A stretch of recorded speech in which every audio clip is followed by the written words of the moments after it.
Okay?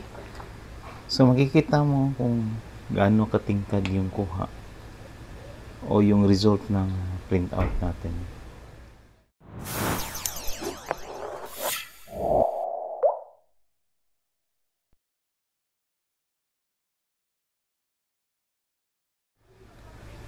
Hello, Pinoy Text. Magandang araw po sa inyo lahat. Welcome at welcome back sa Pinoy Text channel.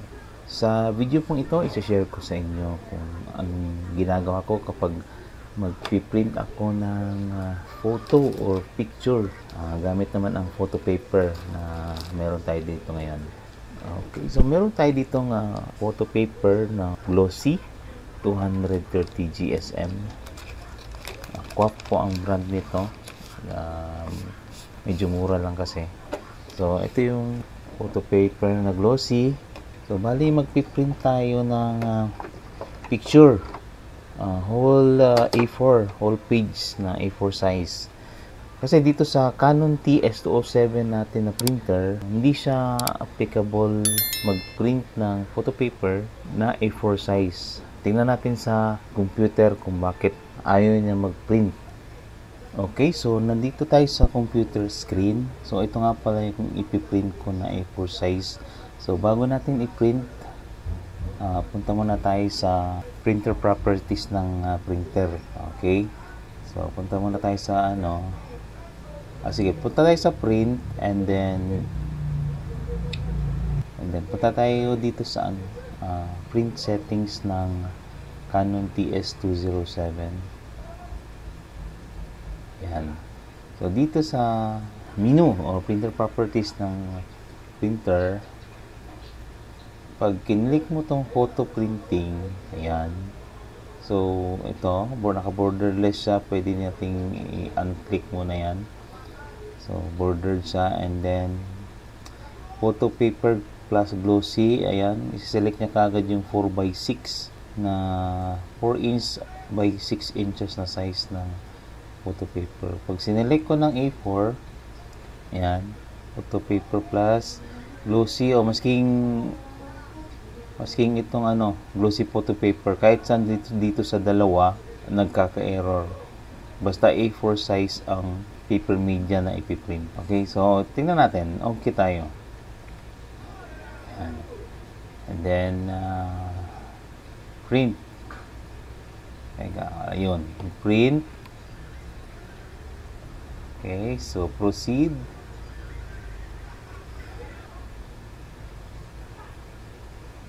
Okay, so yung status andito. So start printing.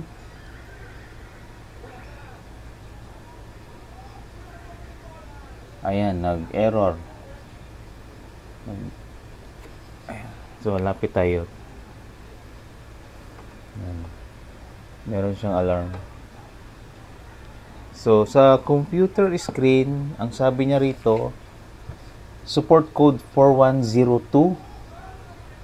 Ayan. The media type and paper size are not set correctly.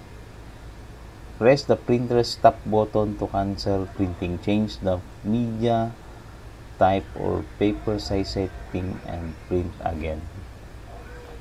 So, cancel natin. So, try natin dun sa isa. Print settings. Ayan. Photo printing pa rin. And then, piliin natin yung glossy photo paper. Tapos, paper size. Ayan. A4 pa rin. And then, okay. And then print, proceed.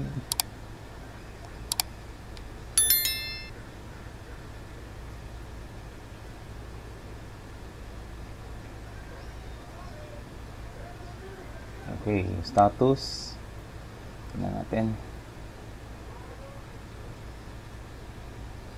Ayan, nag-blink. Ayan, 2, 3, 4, 5, 6, 7, 8, 9, 10, 11, 12, 11 blink. Sa computer naman, support code 4102. Cancel. So, ayaw nang tanggapin yung A4 size na papel. Print ulit tayo.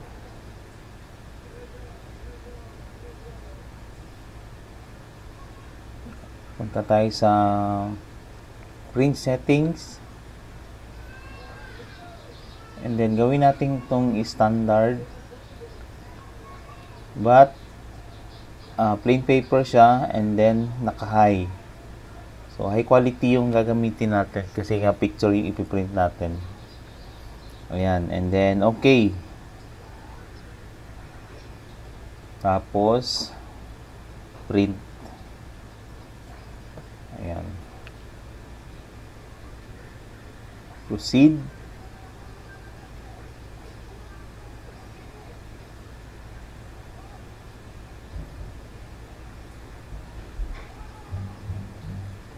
Status. Nagbi-blink na. Ayan na.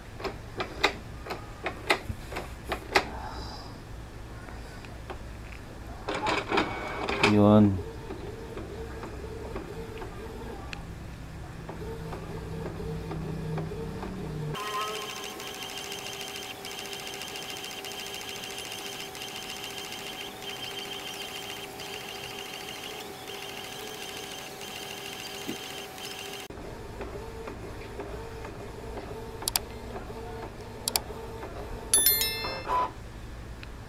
Okay.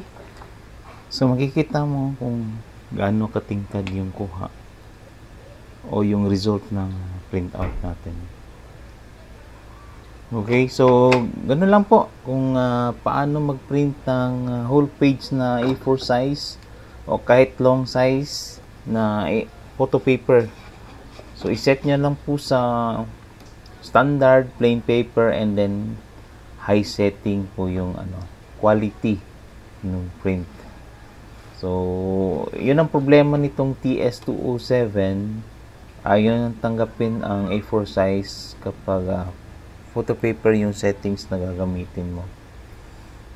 Ayan, I hope nakatulong sa inyo itong video na to, and kung nagustuhan niyo naman po, maaari po kayo mag-like, subscribe na rin po para sa susunod pa nating mga tutorial updated po tayo. Maraming salamat po. Hanggang sa muli dito lang sa Pinoy Tech Channel. Bye-bye.